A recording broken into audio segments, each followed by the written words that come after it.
have some music in a moment.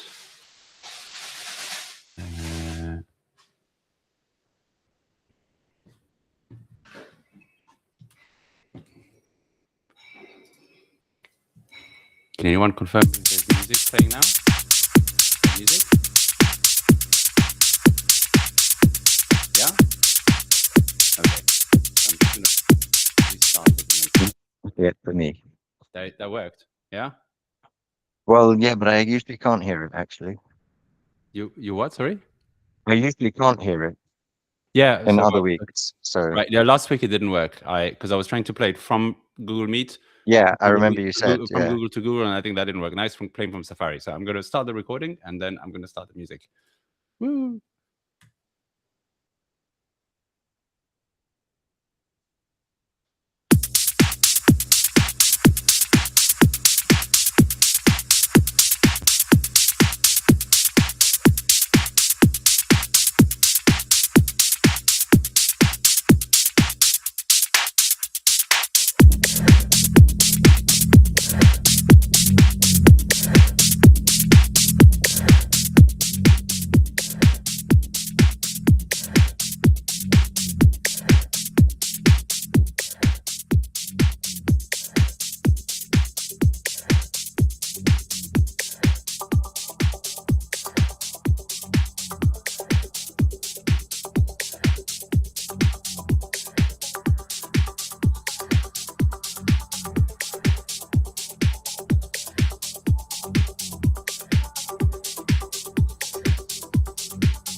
Hello, hello.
Well, welcome, peeps. We're like 1 minute away from our grace period so that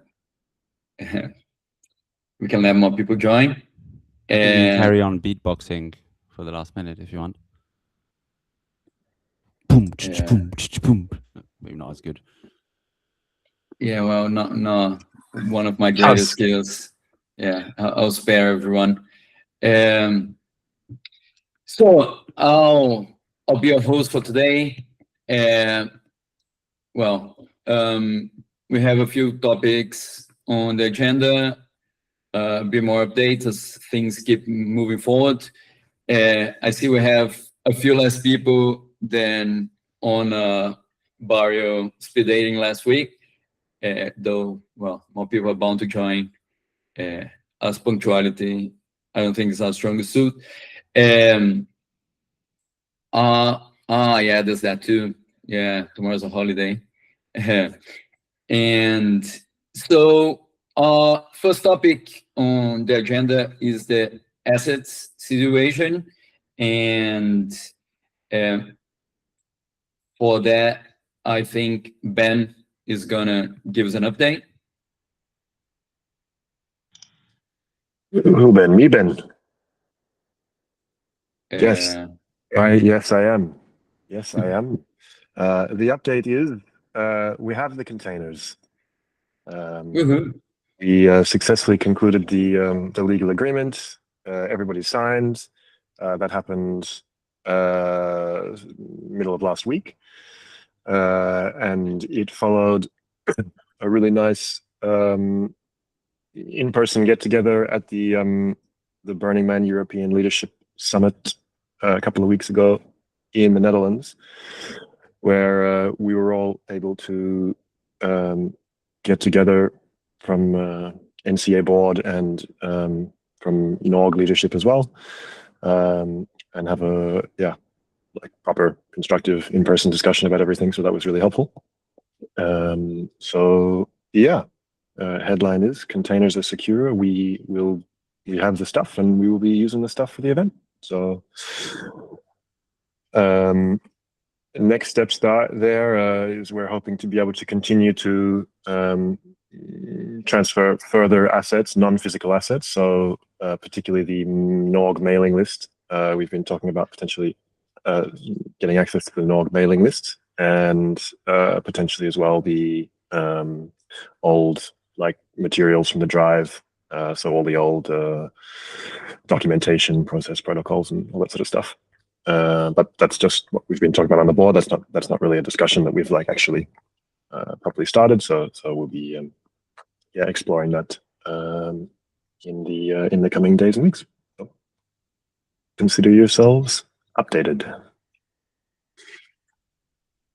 Nice. Well, thanks for the update.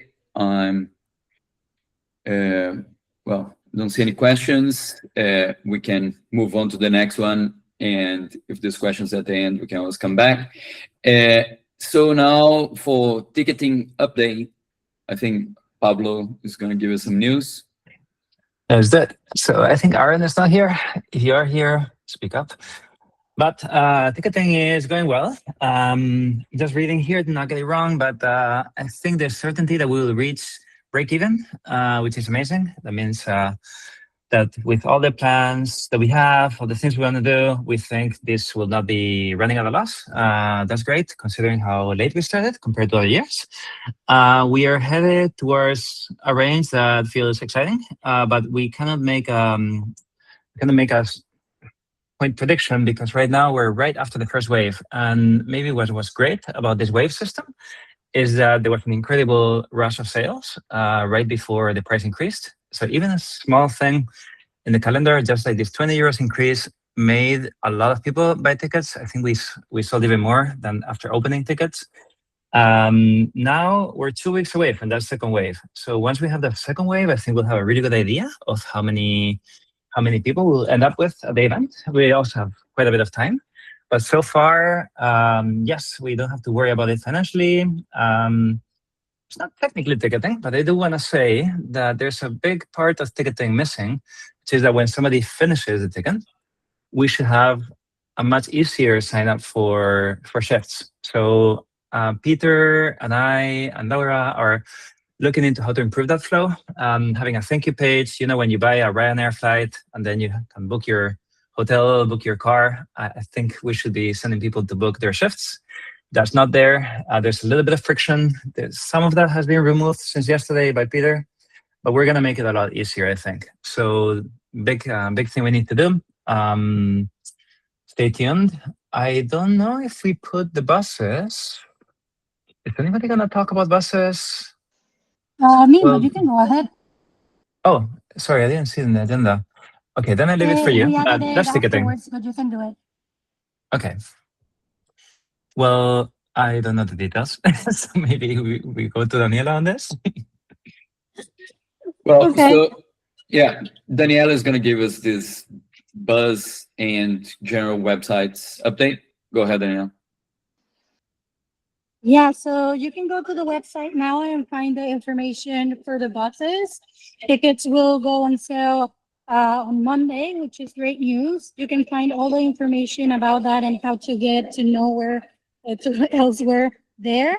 And also on the website, you can find various information. I think Pablo can put the links in the comments, so you can go and check them out. Yeah, there it is. It's looking very pretty. You can go to the event and then you find the links and then you go there and you can find all the information that you need.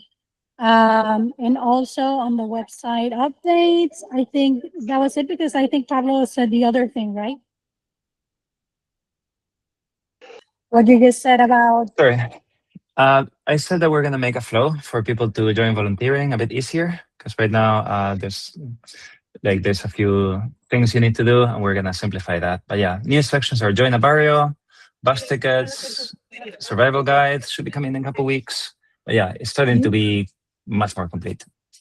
And in that link where it says event volunteers, very soon is going to be also the information for Workhouse. Right now, you can go to Discord and to the Workhouse channel and find the link to apply. That is already open, but that will be there very soon. And also very important, the travel reimbursement for people coming early to set up or staying through the end of strike.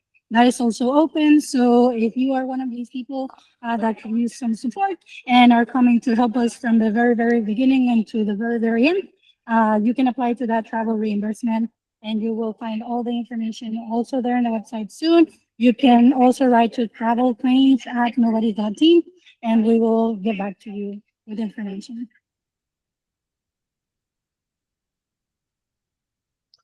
Okay. Is that all for you, Daniela? Yes. Okay.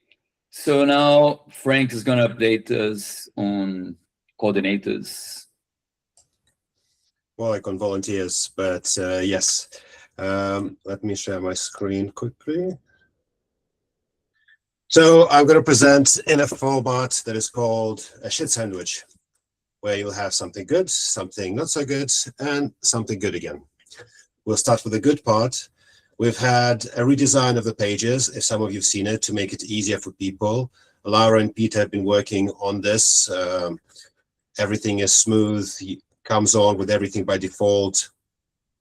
Looking into this. Very nice. Thank you for the work. Hoping this will make it easier for people to sign up and understand what deficits we have the most. Another good news is that there has been a lot of activity. We've been having on average 30 to 100 new shift signups. I mean, there is, a caveat that some people are signing up to 2 weeks of build and some people are signing up to a 3-hour shift. However, it's still nice to know that people are engaging and coming through. For example, today, I think we had 53 signups.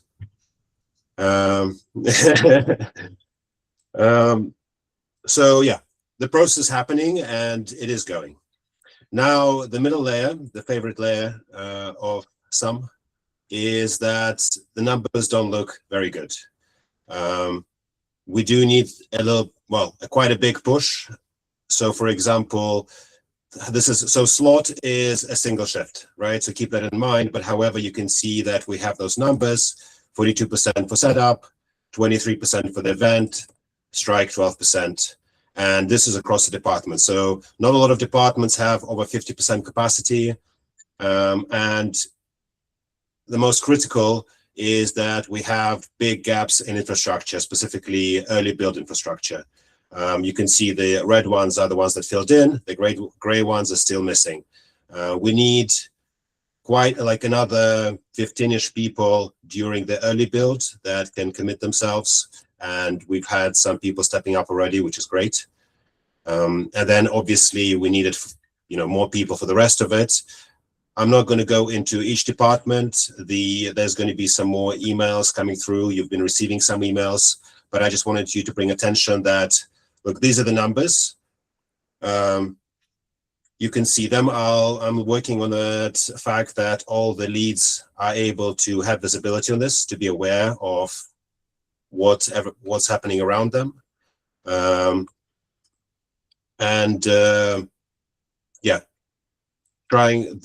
next part is going to be that we have a plan. We have a plan how to approach this, how to measure when is the critical level, which will be talked about by Pablo.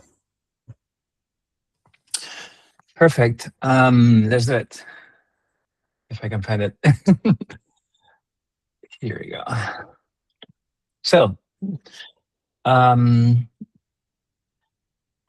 key thing that we were talking about in a meeting yesterday is this: not every shift is equally needed, although they're all very valued, but some of them are critical. And we try to separate what are the needs from each department into what is critical. And that means without this, the event is off. Like we're canceling because the event will be unsafe, it will not be viable, it will be absolutely not fun. There's things that they're our base expectation. They make a good event. We've always had it. They live up to our principles. That's what we aim to have at the very least. And there's some things that are nice to have. They improve safety, they reduce workloads, they bring joy, they build about towards a better event next year. So all these future-looking or glitter things, right? So this is not complete. We just prepared it yesterday, but what we're asking coordinators to do is if you could list what are the things that are critical, what's your critical thing, right? If you don't have resources, well, for infrastructure, there's some things like toilets, Red Cross, minimal gate, perimeter, malware, warehouse. The base expectation is that we have full gate, that we have no info, that we have middle elsewhere, Ohana House. And we're trying to get this format to all coordinators. So if you're a coordinator, please fill this out. The link is in the coordinator channel. And what we're pairing that with is, okay, what do we need? We need this many volunteers by this week, something else, because that will allow us to see if we need to cut down anything, what are things that we can do without, and what are things that are absolutely critical. So we're at the beginning of this. Right now, if you're a coordinator, please fill this out or give some feedback on this format. And after that, I think we all need to meet and make some trade-offs, saying, look, if we get to 100%, amazing, everything gets done. If not, maybe even in humans, there should be like, maybe we should only start showing these nice to haves once we met the critical and base expectations. So this is a conversation that needs to happen, but we felt like this would be a good structure to look at because there's so much happening. It doesn't fit on a single person's head unless you're Daniela. So that's the update, I think.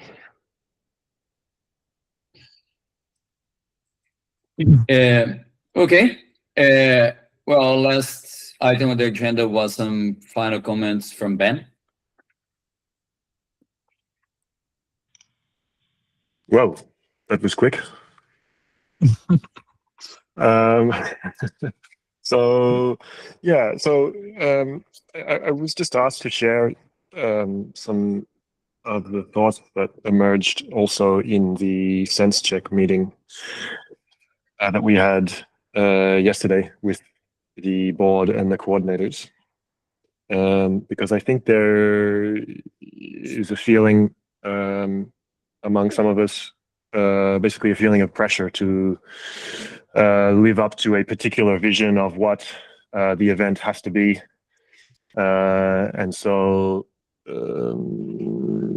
that can create a kind of strain when we think about like having enough volunteers and having enough participants, and will it be exactly like we remember, exactly like what we're used to, and all the rest of it. So one of the ideas that was spoken about yesterday, or at least one of my perspectives that I spoke to, was that I think this year is really something of a reset, and that also means that it's really a chance for us to get back to really the core of what a burn can be about, right? Which really is that just core spirit of radical participation and community, the community coming together to build something.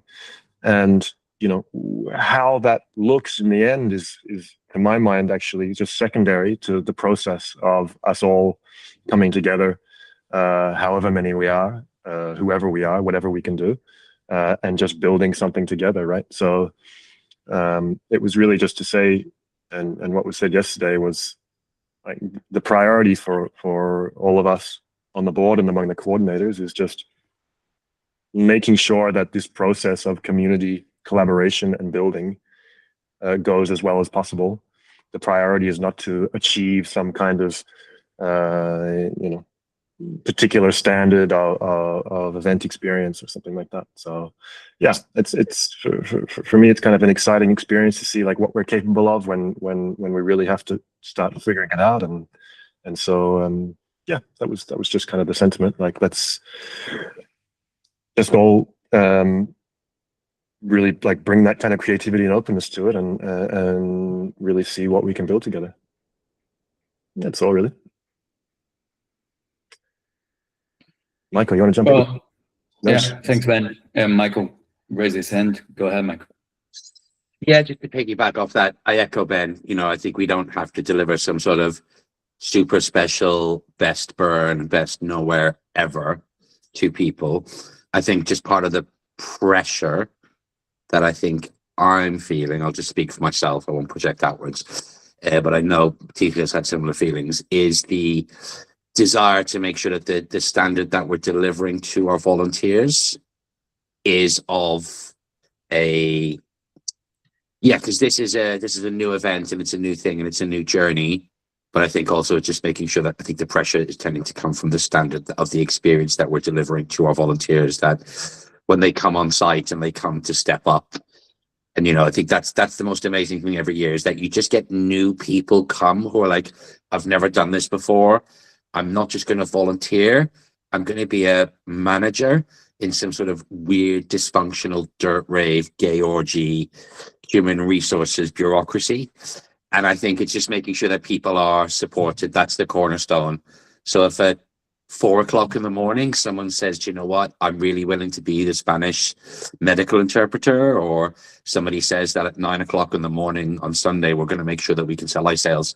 The cornerstone for me is just that people are okay. If someone's orgy doesn't deliver what they deserve, someone doesn't like their music, but I think that's just the key, and that's just where the pressure as a circles in a little bit. If, you know, are people safe, and can we keep it fun? Because I think that's the cornerstone. Like, nowhere is actually a very unpleasant place. Every single thing about it is fucking unpleasant, unless you're having fun. If you're having fun and you're feeling rewarded, it's the most amazing thing.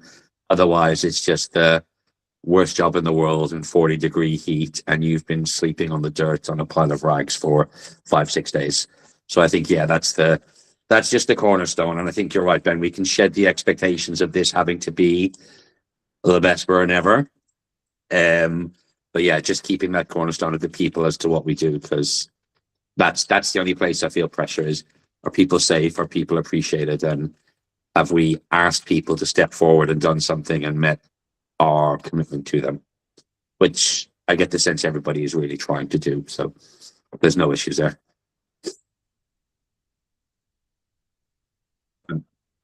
Well, thanks, us. We had Ellen want to give a couple updates. Sure, I can give an update from BioSupport. Yeah, I think building on to this point of what do we do this year, I think this is also a year where Barrios can have that space of participating fully, of having their volunteers sign up for more shifts and pushing that. And now we have a new function on humans, thanks to our wonderful Peter, which is that Barrios can sign up their leads. So the leads are looking a little different, but mostly the same as last year. There's a lead for the shit ninjas. We're asking Barrios to sign up for a shift for the total access period. So our accessible toilets. We've got a lead for consent, a lead for well-being. And we're also asking buyers to sign up someone who can be a point of contact for build or for setup, as well as a technical lead. So you can go on to humans and you can sign up who is the person on humans from your barrio who will be responsible for that. And that just makes it super easy for us to reach out to whoever we need to reach out to. And that's it. Cool. Thanks, Alan. Pablo, you wanted to say something else? I just wanted to share that we spoke to Borderland, and they're going to help us out as well by sending a dedicated newsletter next week. So I wanted to invite people. Basically, they're going to send a newsletter where it says, look, here's our friends from elsewhere. They're in the desert. If you don't know them, here's all their channels. Get a ticket, maybe check it out. If you don't know them, maybe come back. So it's a little newsletter, but I'm sharing this because these are the people we want to be reaching. That will go to 11,000 people. So if we're connected to any other people in other burns, in whatever country, regional, whatever, I think little messages like this can go a long way, because people are now planning their summer. And I think we're at the sweet spot of getting those next participants we're looking for. And that would improve volunteers and make everything more fun. And it cascades down, right? So let's not forget to keep putting the word out. Well, yeah, that's great. Even though, like, our ticket sales are surpassing expectations, I'm sure that we can we're looking for every participant we can get. And well, thanks for the Borderland crowd for doing this for us. So I understand that we're at the end of our agenda. I didn't see any unanswered questions in the chat or anyone else that wanted to say anything else. But if I missed anything, this is your time to raise your hand or say something. Otherwise, yeah, we're wrapping up a pretty short meeting. It's nice. Yeah, everyone's off to the long weekend. Thank you, Joe. Well, thanks everyone. And that's it. I don't know if we leave this open so people can chit chat a little bit, or like we just wrap it up. I think it's a long weekend. It's Friday, kind of. Well, okay. We can always continue the chat over at Discord. So yeah, thanks everyone. See you next week, or before the Discord, or one of the other groups. Thank you so Bye-bye. much. Thanks everyone. Bye bye, peeps. See you soon. Bye. Bye bye.